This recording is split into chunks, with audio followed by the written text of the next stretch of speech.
Come and let us return to Jehovah, for he has torn and he will heal us. He has smitten and he will bind us up.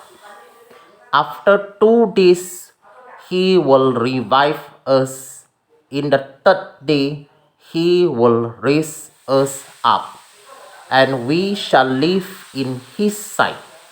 Then shall we know if we follow on to know Jehovah.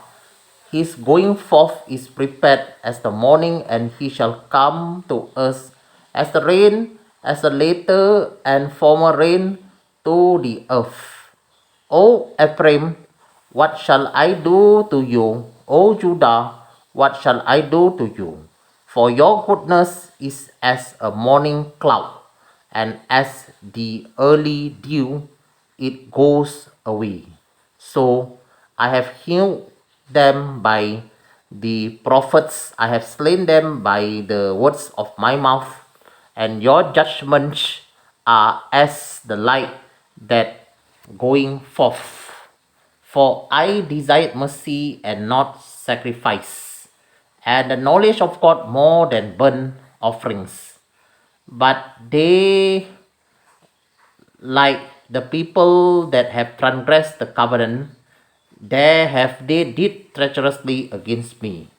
Gilead is a city of them that walking iniquity, and is polluted with blood. And as troop of robbers wait for a man, so the company of priests murder in the way by consent, for they commit lewdness. I have seen an horrible thing in the house of Israel. There is the whoredom of Ephraim. Israel is defiled. Also, O Judah, he has set an harvest for you when I return the captivity of my people.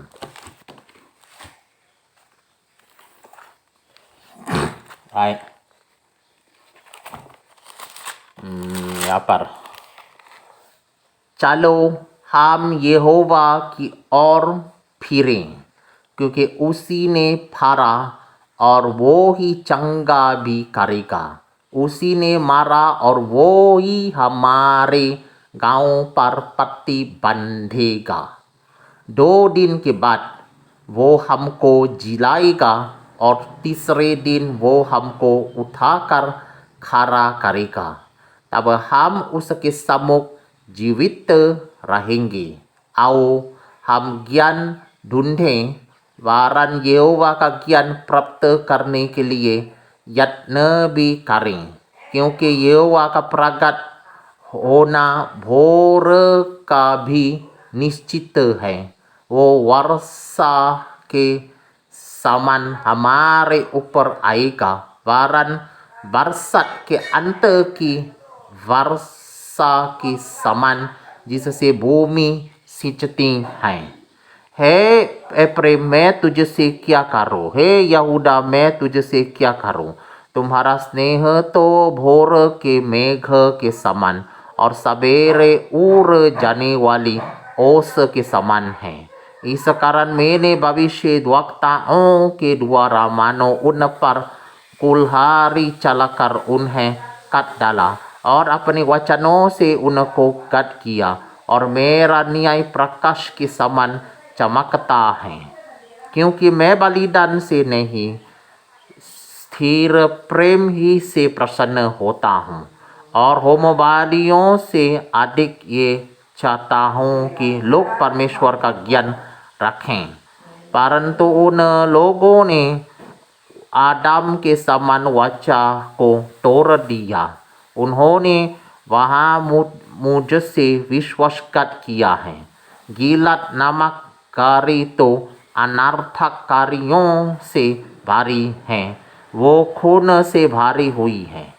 जैसे डाकुओं के डाल किसी की गात में बेचते हैं, वैसे ही याजकों का डाल शिकीम के मार्ग में वध करता है।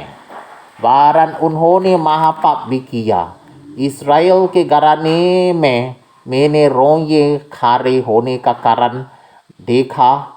मैं उसमें एप्रैम का छिनाला और इस्राएल की अशुद्धता पाई जाती है।